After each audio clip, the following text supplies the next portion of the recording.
Cassava is a woody shrub native to South America. For people living in drought-prone tropical regions, it is a godsend. Delicious, calorie-dense, and highly productive.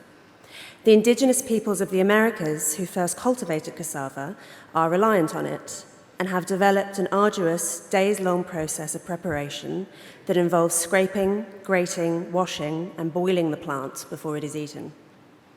At the beginning of the 17th century, the Portuguese introduced cassava to the Old World, but they did not import the ancient methods of processing, assuming that indigenous people were wasting their time. We do not always know why we do the things we do. This applies as much to indigenous peoples as to modern Westerners.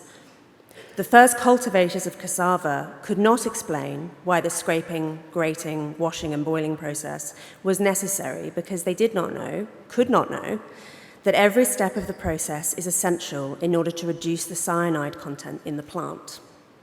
If even one step is skipped, chronic cyanide poisoning is the result. And the really devilish thing about cassava poisoning is that the buildup of cyanide in the body is so gradual that it is almost impossible to identify cassava as the culprit. We live in strange times.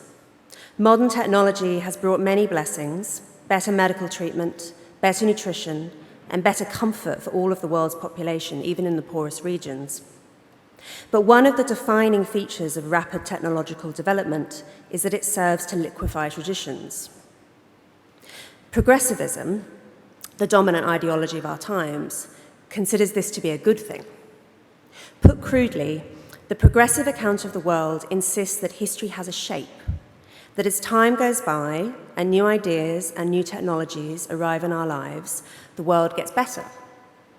Those who insist on holding to traditions are the enemies of this process, because progress and tradition are understood correctly to be in direct and bloody competition with one another.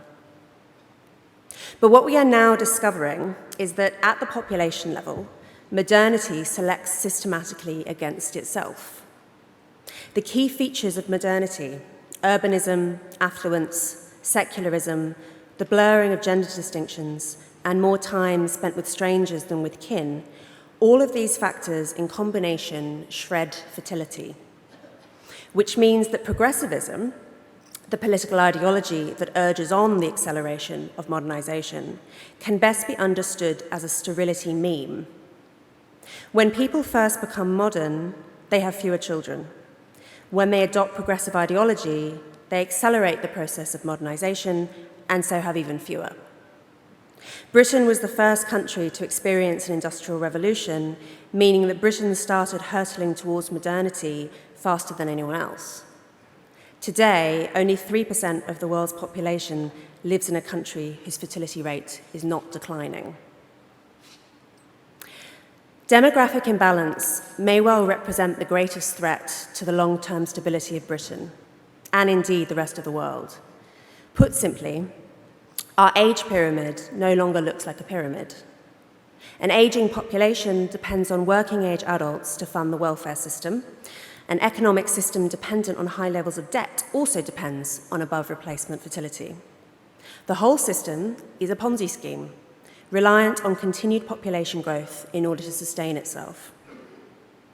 If the birth rate continues to collapse, then so too will the welfare state.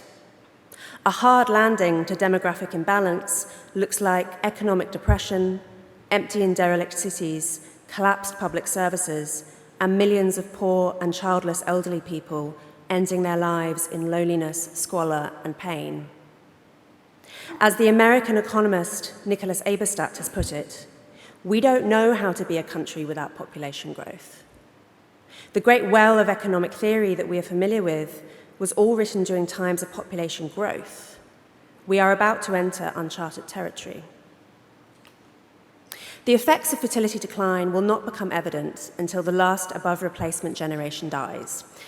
So in Britain, that tipping point is likely to come in the 2040s, when most of the baby boomers have passed away. Right now, we are witnessing the process of demographic crisis in its early stages, and most people do not recognize it as such. If modernity is cassava, then this is the cyanide. We look at stagnant growth and we blame government mismanagement. We look at recruitment problems in the care sector and we blame the work-shy young. We look at lengthening hospital waiting lists and we blame chronic underinvestment. We look at interethnic conflict and we blame a failure of assimilation efforts. Very few people piece all of these political problems together and recognize that they are in fact the same problem. Put bluntly, there are not enough babies being born, and the sticking plaster of mass migration is not going to hold for much longer. This is the most urgent political problem of our times, and almost no one is talking about it. In fact, even pointing out that there is a problem is extraordinarily countercultural. Most schools of feminism cheer on the dwindling of our species, having observed correctly that motherhood is tiring, painful, time-consuming, and restricts women's career opportunities. If we assume that the goal of feminism is to maximize women's freedom, then motherhood clearly does not serve that project. As one of my friends, Alex in fact, observed soon after having her first baby, the only thing that limits your freedom more than having a newborn is going to prison. She's right.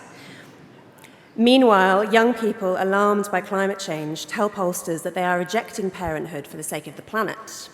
Some have even opted for surgical sterilisation. But I am with the so-called bright green environmentalists on this one. Our only hope now is technology.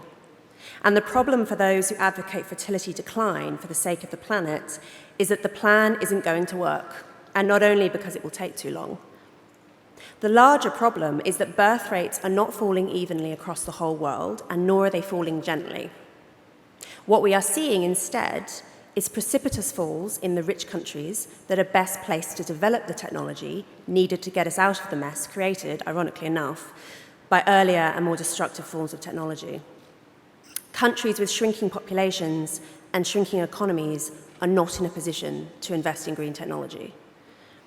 And nor are they in a position to resist encroachment from cultures that are better able to resist the sterility meme, likely because they don't care about environmentalism or feminism or any other facet of progressivism.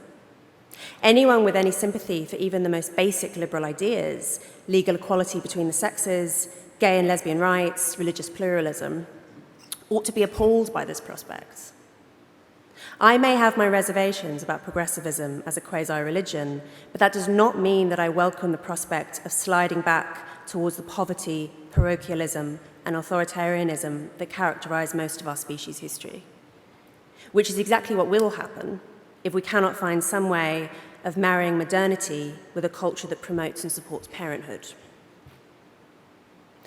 A feminism that prioritizes freedom above all other values will never be able to achieve this goal, which is why we need to be fashioning a feminism orientated towards care and interdependency. And if we are going to attempt this, then we will need to look at people of other times and places with new eyes, and rather than assuming that they were all bad and stupid, as the progressive narrative does, instead thinking carefully about which norms and institutions actually serve the interests of women. Just one example. In pre-modern Europe, women would remain in their homes for the first 40 days after giving birth, in a period known in English as lying in.